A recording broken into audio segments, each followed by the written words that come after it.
हाय दोस्तों, स्वागत है आप सभी का फिर एक बार द डेवलपर स्कूल में। आज हम लोग बात करने वाले हैं नोड.जेएस के आर्किटेक्चर के बारे में, यानी कि नोड.जेएस कैसे काम करता है। अब आप लोग सोच रहे होंगे कि ये वीडियो मैं क्यों देखूं, क्योंकि मुझे इससे क्या लेना देना है, क्योंकि नोड.जेएस का आर्किटेक्चर क्या है या वो कैसे काम करता है, इससे मेरा कोई लेना देना ही नहीं है। क्योंकि बेसिकली हम जिन भी कंपनीज के अंदर काम करते हैं वहां पर क्या होता है कि हम लोग एक ना ऐप डॉट जेएस बनाते हैं, फाइल्स को आपस में लिंक करते हैं, देन एमवीसी पैटर्न के अंदर उस लाइक पर्टिकुलर कोड को लिख देते हैं। अब उस हराकी के अंदर हमारा पूरा कोड चलता रहता है, हमारे सारे काम होते रहते हैं ना। तो डायरेक्टली हमको इस चीज़ की ज़रूरत ही नहीं होती कि हम लोग अपने आर्किटेक्चर को समझें।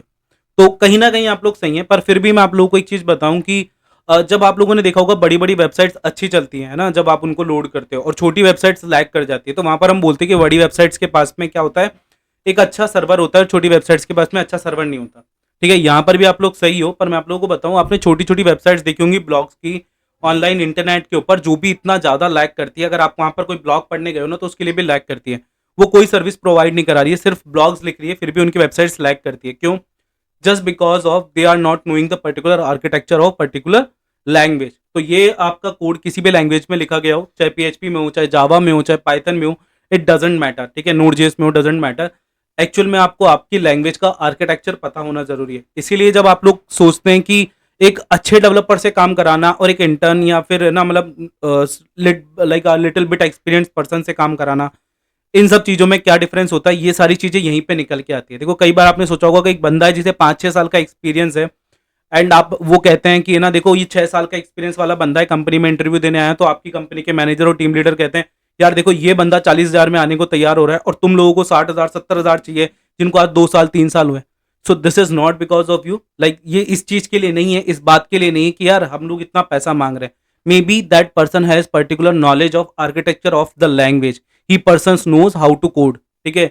हो सकता है उसको ऊप्स के कंसेप्ट ज़्यादा पता है, अच्छे से पता है और सारी चीज़ें जानता है, इसलिए वो बंदा इन डिमांड सैलरी की डिमांड कर रहा है। आप लोगों ने देखा होगा एयरबीएनबी, गूगल, माइक्रोसॉफ्ट, इन बंदों को इतने सारे इतना ज़्यादा पैकेज क्यों मिलता है? Because they guys are writing the code which extremely execute faster than others. ठीक है? जो हर चीज़ चलती है, जैसे फोर लूप के अंदर भी मेमोरी लिमिट होती है, फॉर ईच लूप की मेमोरी लिमिट होती है और बाकी सारी चीज़ें डिपेंड करती है यार।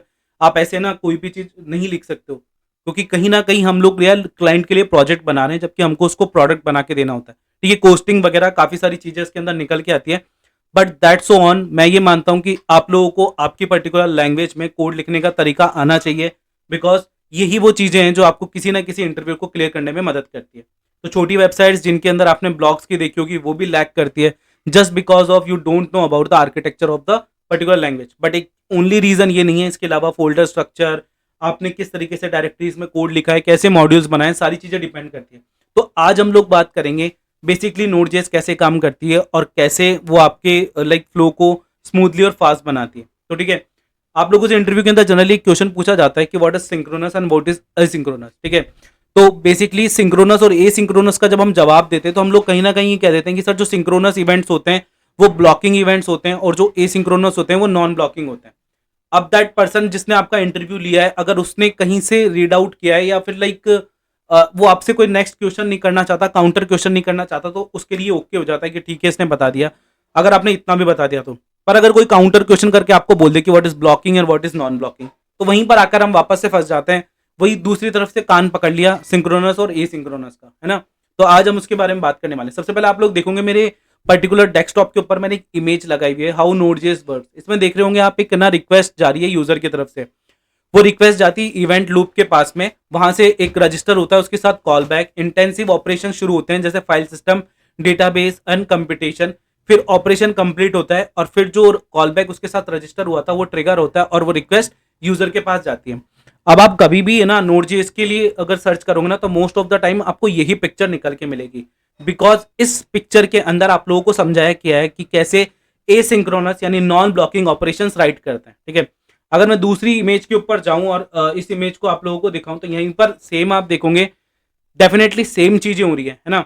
तो मैंने दो पिक्चर्स क्यों डाउनलोड की? मैंने दो पिक्चर इसलिए डाउनलोड की ताकि आप लोगों को पता चले कि बेसिकली जितनी भी लोग हैं, है ना, जितने भी लोग हैं, ज्यादातर वेबसाइट्स हैं वो ये बताना चाहती है कि नोड.जेएस बेसिकली किस स्ट्रक्चर के ऊपर काम करती है, नॉन ब्लॉकिंग सिस्टम के ऊपर काम करती है ना? तो ब्लॉकिंग ऑपरेशन को सपोर्ट करती है, बिल्कुल ब्लॉकिंग ऑपरेशन तो हर लैंग्वेज सपोर्ट करती है, बट नॉन जो नोड.जेएस है वो नॉन ब्लॉकिंग आईओ को भी सपोर्ट करती है, यानी इनपुट आउटपुट उसके क्या होते हैं, नॉन नॉन ब्लॉकिंग होते हैं। And that is makes the Node.js faster also, है ना, दैट मेक्स Node.js फास्टर। सो ये चीज आप लोगों को समझ में आनी चाहिए। अब हम लोग बात करेंगे कि एक्चुअल में ब्लॉकिंग और नॉन ब्लॉकिंग क्या होती है। और अगर आप लोगों को Node.js का आर्किटेक्चर समझना है तो देखो सिंपली आपको दिख रहा होगा कि जो बंदा है इसने रिक्वेस्ट करी, फिर एक call back like trigger register हुआ, उसके साथ कॉल बैक, फिर जो ऑपरेशंस होने थे वो हुए, ऑपरेशन कंप्लीट हुआ और वापस इवेंट लूप के पास गया और इवेंट लूप ने उसके कॉल बैक को ट्रिगर कर दिया और वही रिक्वेस्ट का जो लाइक रेस्पॉन्स था वो किसके पास चला गया, यूजर के पास में चला गया। तो that is the basic. But ये जो इवेंट लूप बीच में इतना बड़ा लिखा गया है ना, ये भी अपने आप में एक डीप मीन रखता है। तो आज हम बेसिकली इसके बारे में बात करने वाले हैं, है ना। So let's come to my white board, वहां जहां पर मैं आप लोगों को एक बार है ना चीजों को अच्छे से समझा सकूं। तो आई हैव अ पेन, ठीक है। तो सबसे पहले हम लोग मांगते हैं कि हमारे पास में क्या होता है, एक यूजर होता है। What is this user? This user is the main person जो आपकी वेबसाइट को देखना चाहता है, आपकी वेबसाइट पे आना चाहता है, या कोई ऑपरेशन या कोई रिक्वेस्ट करना चाहता है। तो ये यूजर आया, इसने एक रिक्वेस्ट करी, ठीक है। अब जो रिक्वेस्ट होती है वो हमारी क्या हो सकती है, एक ब्लॉकिंग हो सकती है और एक नॉन ब्लॉकिंग हो सकती है। तो मैं दोनों बातें अभी आपसे करूंगा। मान लो मैंने इस यूजर के लिए एक ब्लॉकिंग रिक्वेस्ट ली और एक नॉन ब्लॉकिंग रिक्वेस्ट ली है, ठीक है। तो अगर मैंने जैसे ही मैं अपनी अपनी रिक्वेस्ट लेता हूं ना दोनों के लिए, तो मैं आप लोगों को बताता हूं कि एक सबसे पहले हमारे पास में क्या होता है, यहाँ पे इवेंट क्यू होता है। आप लोगों ने सुना हो अगर इवेंट क्यू के बारे में, तो ये इवेंट क्यू होता है। इसके अंदर बेसिकली क्या होती है, जो भी आप ऑपरेशन देते हो ना वो ऐसे क्यू के अंदर आके इसमें रजिस्टर्ड हो जाते हैं, मतलब लाइन में आके लग जाते हैं। जो भी आप इवेंट्स देते हो, मतलब वहां से तो हमने इवेंट्स ले लिए, मतलब जो नॉन ब्लॉकिंग सिस्टम है, इसलिए क्या कर रही है Node.js आप लोगों से, चाहे वो सिंक्रोनस हो चाहे एसिंक्रोनस हो, आप लोगों से डायरेक्ट क्या ले रही है, वो इवेंट तो ले लिए उसने, और वो उसने लाकर उसको किस में क्यू कर दिया, इसके अंदर इवेंट क्यू के अंदर क्यू कर दिया। अब नाउ एक होता है हमारा यहाँ पर बंदा जिसको हम कहते हैं क्या, event loop. This is person is event loop, ठीक है। तो ये पर्सन बंदा क्या करता है हमारा, ये कंटिन्यूसली चलने वाला एक ऑपरेशन है, ठीक है, Node.js के आर्किटेक्चर में। जो क्या करता है, ये जो हमारी क्यू होती है, ये जो हमारी इवेंट क्यू होती है, इसके पास चेक करता है कि भाई तेरे पास में अभी क्या है, तेरे पास अभी क्या अवेलेबल है मुझे बता, और उससे एक ऑपरेशन को उठाता है। अब ये जो ऑपरेशन है ये फीफो प्रिंसिपल को सपोर्ट करते हैं, यानी फर्स्ट इन फर्स्ट आउट। तो जो रिक्वेस्ट पहले आई होगी वो पहले लाइक क्या होगी, पहले सबमिट होगी, पहले जाएगी कहाँ पे, इवेंट लूप के पास में, लाइक सफल होने के लिए, या कहते हैं प्रोसेस होने के लिए, है ना, दैट इज इट। तो हमने मान लो एक रिक्वेस्ट यहाँ से ये वाली रिक्वेस्ट उठाई, ये यहाँ पर इवेंट लूप के पास गई। अब इवेंट लूप क्या करता है, जब रिक्वेस्ट लेता है इवेंट क्यू से, तो चेक करता है कि किस टाइप की है, सिंक्रोनस है या एसिंक्रोनस है ना, किस टाइप की रिक्वेस्ट है ये सिंक्रोनस है या एसिंक्रोनस है। अब मान लो आपके पास में, मैं यहाँ पे दूसरी तरफ आपको लेके जाता हूँ एसिंक्रोनस वाले साइड के अंदर, जहां पर हमारे पास में होते हैं इवेंट थ्रेड्स। आपने कॉल स्टैक का नाम सुना होगा, तो हम अभी मैं इसको है ना थ्रेड्स के बारे में बोलता हूँ। तो थ्रेड पूलिंग होती है एक्चुअल में, तो इवेंट्स के लिए थ्रेड्स होते हैं। जैसे हमारे पास में बहुत सारे थ्रेड्स होते हैं Node.js के अंदर। पर बात यह है कि अगर आप लोगों से पूछ लिया जाए कि बाय डिफॉल्ट कितने थ्रेड होते हैं, तो बाय डिफॉल्ट कितने जीपीयू का या कितने सीपीयू का पीसी आता है, 4 सीपीयू का। तो डिफॉल्ट कितने होते हैं, 4 होते हैं, ठीक है। अगर आपका कंप्यूटर ज्यादा सीपीयू सपोर्ट करता है तो आपकी Node.js बाय डिफॉल्ट वैसे ले लेगी, आप इसको अनेबल करने की जरूरत नहीं है। That is just because of that server, ठीक है। इसीलिए हम कहते हैं ना कि सारी चीजें सर्वर पे डिपेंड करती है। क्या हम सर्वर पे कुछ नया कोड करते हैं? मतलब अगर आप लोगों से पूछ लिया जाए कि अगर आपका कोड बड़े सर्वर पे डाला जाएगा तो आपको कुछ चेंजेस करने होते हैं, नहीं सर, हम लोगों ने जो कोड लिखा है दैट वाज ऑल ओके। बड़ा सर्वर है, वो क्या करेगा, उसके सीपीयूज ज्यादा होंगे तो वो उसके पास में अनेबल रहेंगे काम करने के लिए। तो मान लो आपका 4 सीपीयू का था, दैट इज ओके, आपका 4 सीपीयू से काम हो गया। अगर आपका 8 कोर होता तो आपके पास में 8 कोर से चलता, ठीक है। तो यहाँ पर अब क्या आती है कि बेसिकली मैं ये मान के चलता हूँ कि हमारे पास में कितने थ्रेड होते हैं इसके अंदर, थ्रेड पूल में 4 थ्रेड होते हैं, है ना। ये 4 थ्रेड है, यानी 4 वर्कर है हमारे पास में। तो इवेंट जो जो हमारा पूल होता है ना, इवेंट पूल होता है या थ्रेड पूल होता है, इस थ्रेड पूल के अंदर क्या होता है, हमारे पास में 4 वर्कर्स होते हैं बेसिकली। अब ये वर्कर क्या करते हैं, जो भी इवेंट लूप अपने पास में ऑपरेशन लेके आता है इवेंट क्यू से, उन ऑपरेशंस को लेके आता है। यानी इवेंट जो आपका ये है इवेंट क्यू है, इससे ऑपरेशन लेगा कौन, इवेंट लूप, ठीक है। और इवेंट लूप किसके पास जाएगा, आपके इवेंट थ्रेड के पास में, यानी थ्रेड पूल के पास में, और वहां से उसको एक थ्रेड असाइन हो जाता है।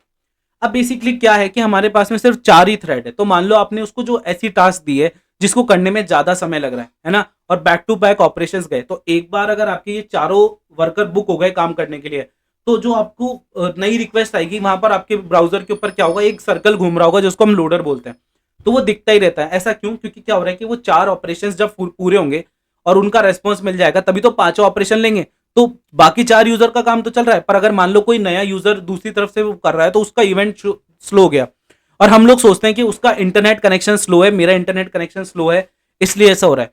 Not just because of that कि आपका इंटरनेट कनेक्शन स्लो है, ये भी एक रीजन होता है वेबसाइट स्लो होने का, बट नॉट ऑलमोस्ट और नॉट एवरी टाइम, है ना।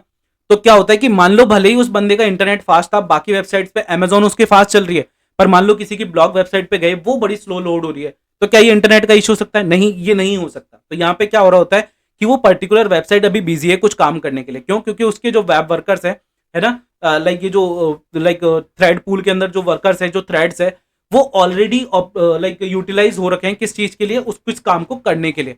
अब इस केस के अंदर क्या हो रहा है कि जब तक वो फ्री नहीं होंगे तब तक दूसरी रिक्वेस्ट वो ले नहीं पा रहा, और वो रिक्वेस्ट ले नहीं पा रहा, दैट्स द वे क्या है कि वो ब्लॉकिंग सिस्टम के अंदर चलेंगे। और इस ब्लॉकिंग सिस्टम की वजह से क्या हो रहा है कि आपका कोई नया ऑपरेशन सही से नहीं हो पा रहा, इसलिए आपकी वेबसाइट पे क्या हो रहा है कि ज्यादा टाइम लग रहा है। अब दैट्स द केस कि आपकी यूजर इंटेंसिटी लाइक घटती है, इससे यूजर का इंटरेक्शन घट रहा है, उसको लगता है कि यार ये वेबसाइट लोड ही नहीं होती, चल छोड़। हम लोग भी तो ऐसा ही करते हैं, किसी वेबसाइट पे कर जाते हैं, वो लोड नहीं होती, चल छोड़, वापस दूसरी वेबसाइट पे चले जाते हैं। इससे आपकी गूगल की एसईओ और रैंकिंग भी घटती है। अब यहीं पे मान के चलो कि मैंने एक जो चीज लिखी होती है वो होती है हमारी किस टाइप की? एसिंक्रोनस। अगर मान लो मैंने जो ऑपरेशन लिखा होता वो एसिंक्रोनस या नॉन ब्लॉकिंग होता, तो उसमें क्या होता है? उसमें क्या होता है बेसिकली, हम लोग ये वाला जो इतनी देर डायग्राम देख रहे थे वो फॉलो होता। तो इसमें क्या होता है कि काम बिल्कुल वैसा ही हो रहा है, पर जैसे ही मान लो इवेंट लूप को पता चलता है कि ये वाला जो हमारी पर्टिकुलर रिक्वेस्ट है वो किस टाइप की है, हमारी नॉन ब्लॉकिंग टाइप की है, तो वो क्या करता है, उस जैसे ये रिक्वेस्ट यूजर ने दी, इससे इसने रिक्वेस्ट ली, ये इवेंट क्यू में गई, ठीक है, दिस इज हमारा इवेंट क्यू। इस इवेंट क्यू में ये रिक्वेस्ट पड़ी है, यहाँ पे हमारा जो इवेंट लूप वाला बंदा है ये क्या करेगा, इस रिक्वेस्ट को यहाँ से उठाएगा और चेक करेगा। नाउ चेक करने पे इसने पाया कि भाई ये तो कैसी है, एसिंक्रोनस है, यानी नॉन ब्लॉकिंग है। तो ये बंदा क्या करेगा, इस वाली रिक्वेस्ट के साथ में एक कॉल बैक फंक्शन अटैच कर देगा। अब what is this call back? तो कॉल बैक फंक्शन क्या इवेंट लूप अटैच करता है? नो। उसको कैसे पता चलता है? क्योंकि जब आप एसिंक्रोनस इवेंट लाइक उसके साथ में अटैच करते हो ना, तो हम ऊपर एक कॉल बैक फंक्शन ऑलरेडी देते हैं वहां पे, है ना। अपने कोड के अंदर हम लोग लिखते हैं वो कॉल बैक फंक्शन, तो वो उस कॉल बैक फंक्शन को क्या कर देता है, रजिस्टर कर लेता है अपने पास में, किसमें? अपने इवेंट लूप में। कि भाई जब भी ये वाला काम पूरा हो जाए, वेब वर्कर्स को बोलता है कि ये वाला काम पूरा हो जाए, तो तुम ये वाला मतलब जो मैंने तुम्हें काम दिया है पूरा हो जाए तो मुझे बता देना, मैं है ना इस बंदे को बोल दूंगा कि तुम्हारा काम हो गया और उसको ले जाकर रेस्पॉन्स दे दूंगा। अब इसके अंदर कहां से क्या बात रिलेट होती है उसके बारे में एक सिंपल बात कर लेते हैं, और उसको मैं अभी आपको करके भी दिखाऊंगा कि कैसे चीजें काम करती है ना। सिंपली बात क्या है कि इससे हमारे को फायदा क्या हुआ है? क्या हमारा प्रोसेस फास्ट हुआ है? नहीं। एक्चुअल में हमारा जो पर्टिकुलर ऑपरेशन है ना वो तो उतना ही टाइम ले रहा है। क्या हमारा पर्टिकुलर जो ऑपरेशन है जो हमने दिया है वो तो उतना ही टाइम ले रहा है, पर बात क्या है, उस ऑपरेशन को होने के लिए, उस ऑपरेशन को होने के लिए मतलब यहां पर क्या था हमारा, एक सेकेंड यहाँ पे देना भाई, हमारे पास में क्या थे, चार ही वेब, चार थ्रेड थे मान लो, है ना, ये 1 2 3 4, और हमने सब क्या है ब्लॉक सिस्टम ब्लॉकिंग लगा दिए थे, ये ब्लॉकिंग वाले लगा दिए थे। तो ये चारों बंदे अगर ब्लॉक हो गए तो हमारे पास में कोई नया बंदा नहीं होगा काम करने के लिए। तो जब तक ये चारों काम नहीं होंगे ना तब तक पांचवी रिक्वेस्ट ही एक्सेप्ट नहीं हो रही अंदर। अगर हमने ये सारे नॉन ब्लॉकिंग किए होते हैं, ये भी non blocking non blocking non blocking का काम कर रहा होता, तो हमारे पास रिक्वेस्ट तो आ जाती और उसके साथ में कॉल बैक ट्रिगर्ड हो जाता, तो कॉल बैक वहां पे रजिस्टर हो जाता, और जब काम पूरा होता तो कॉल बैक ट्रिगर होके उसके साथ में अपनी जो मतलब रेस्पॉन्स होता है उसको लेके चला जाता। बेनिफिट क्या हुआ इससे? क्या हुआ कि आपके यूजर को वेट नहीं करना पड़ा, ठीक है, रेस्पॉन्स उसको उसी टाइम में मिल रहा है, सारी चीजें उसको उसी टाइम में मिल रही है।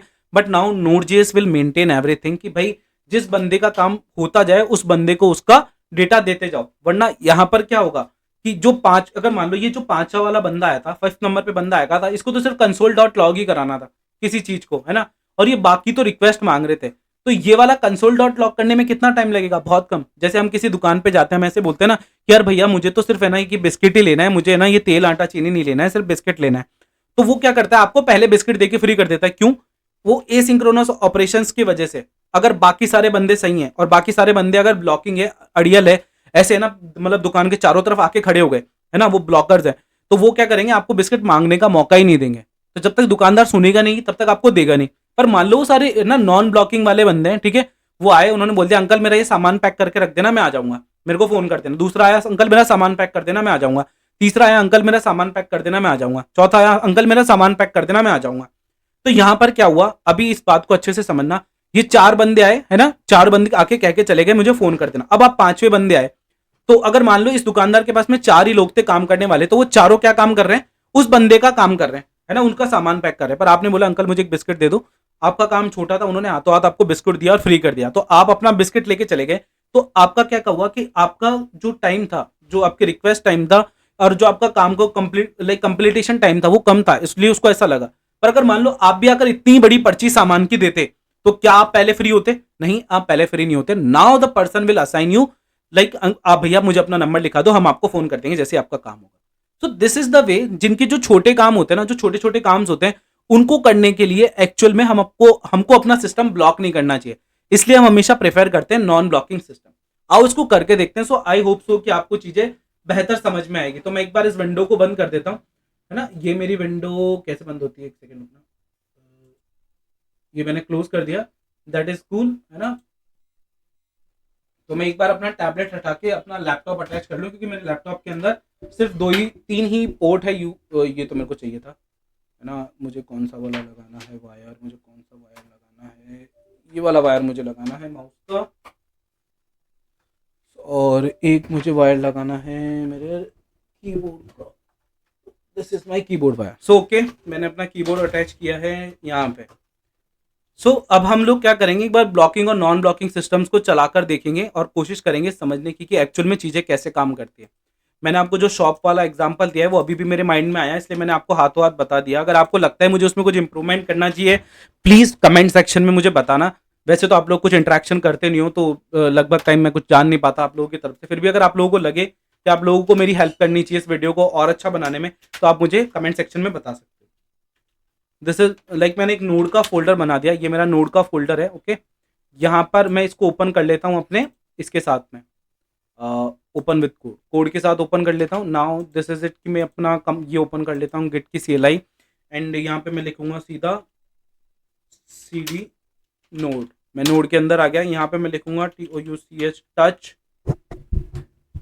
और मुझे एक फाइल बनानी है index.js। तो मैंने एक index.js बना ली। अब मेरे इस फोल्डर के अंदर मुझे वो फाइल मिल जाएगी index.js। So that is file I have. इस फाइल के अंदर हम लोग क्या करने वाले हैं, सबसे पहली बात मैं आप लोगों को कुछ चीजें बता देता हूँ, है ना। तो जैसे मैंने लिखा कॉन्स्ट, ठीक है, डेटा इक्वल्स टू, रिक्वायर कर देता हूँ मैं इसको REQUIRE रिक्वायर, और मैं यहाँ पे एक बार OS मॉड्यूल को लेता हूँ, किससे, Node.js से।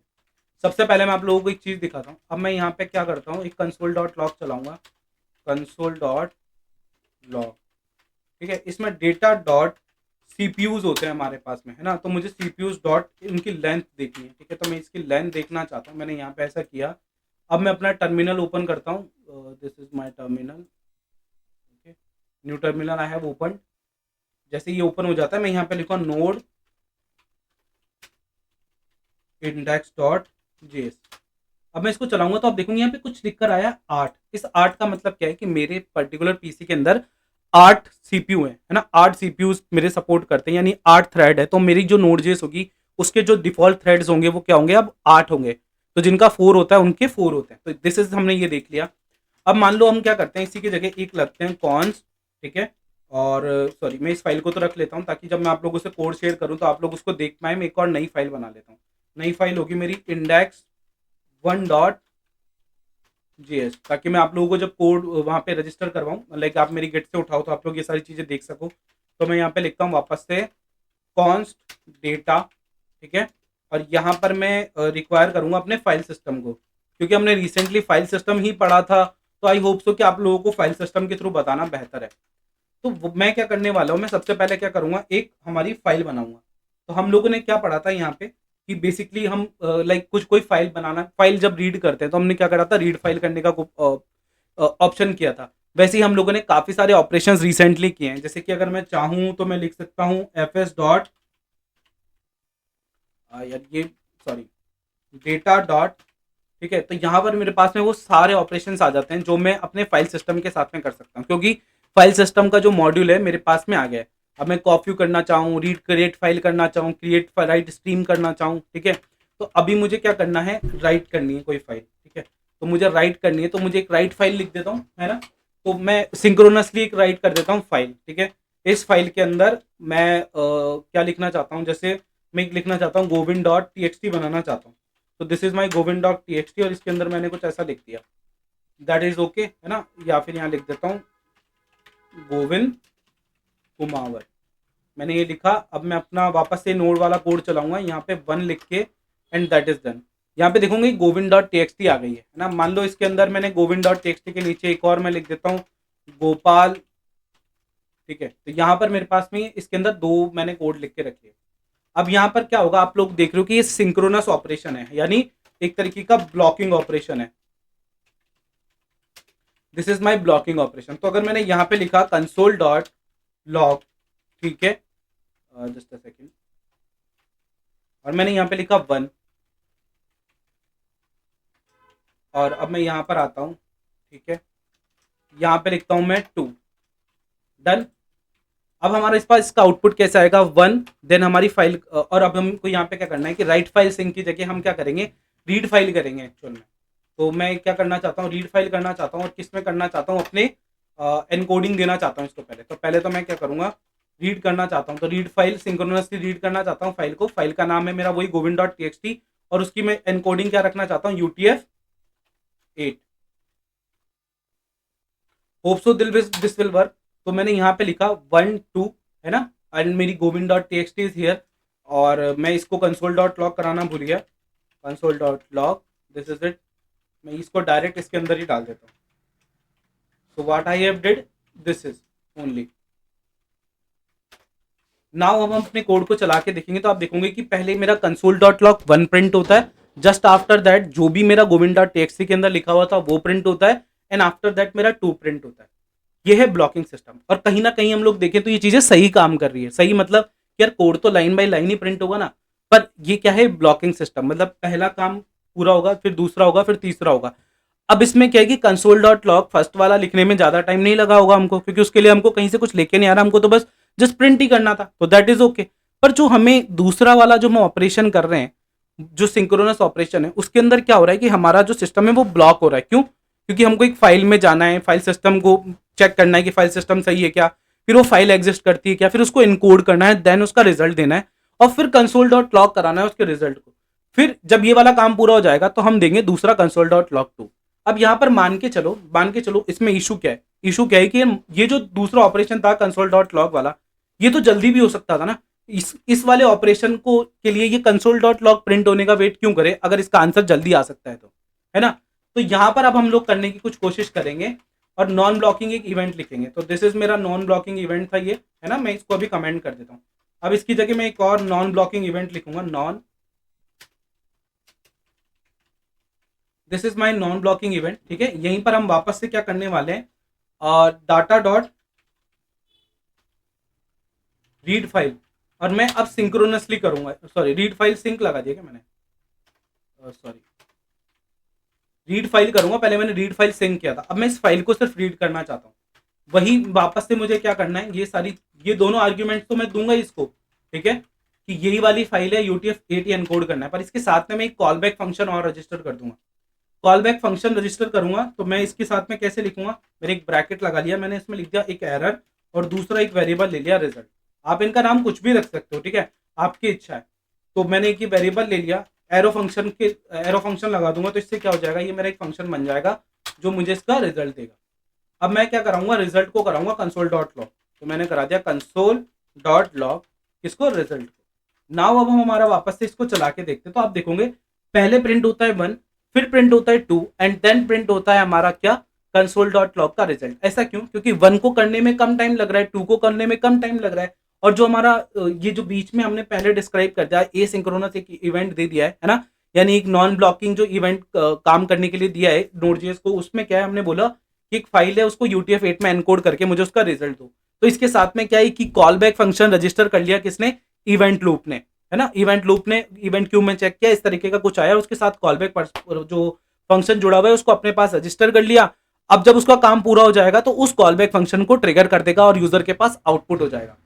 अब इससे क्या फायदा होता है, अगर आप लोगों ने अपने सिस्टम या अपने वेब ब्राउजर के ऊपर या अपने ब्लॉग के ऊपर नॉन ब्लॉकिंग इवेंट्स का अगर यूज किया होगा, तो उससे इशू क्या, मतलब उससे आपको क्या फायदा मिलेगा कि आपके यूजर को वेट नहीं करना पड़ेगा। उस यूजर की रिक्वेस्ट जैसे आएगी, इवेंट लूप एक्सेप्ट कर लेगा, उसके साथ में कॉल बैक रजिस्टर कर देगा और दूसरे बंदे की रिक्वेस्ट लेने के लिए तैयार रहेगा। क्यों? क्योंकि अपने वर्कर्स को काम असाइन करने का तरीका तो अभी भी उसका वही है, ठीक है? अपने वर्कर से 4 ही रहेंगे, वर्कर तो 8 ही रहेंगे, जो भी उसके मतलब पास वर्कर है, पर उनसे काम करवाने का तरीका वो अपने हिसाब से मेंटेन कर रहा है और साथ में यूजर से काम लेने का तरीका भी वो मेंटेन कर रहा है। तो दिस इज द वे आप लोगों से इंटरव्यू के अंदर ये सारी चीजें पूछी जाती है कि यार मुझे एक है ना ब्लॉकिंग और नॉन ब्लॉकिंग सिस्टम का एग्जाम्पल दो, और this is the easiest example you can give. एक फाइल बना के राइट करा के आप लोग दिखा सकते हो। एंड आई विश कि आप लोग जब भी इंटरव्यू के अंदर ये चीज लिखो या करके दिखाओ, आप लोग सेलेक्ट हो और मुझे एक बार थैंक यू जरूर बोलो। तब तक के लिए जय हिंद, जय भारत। चैनल को लाइक, सब्सक्राइब, शेयर कर दो। ओके।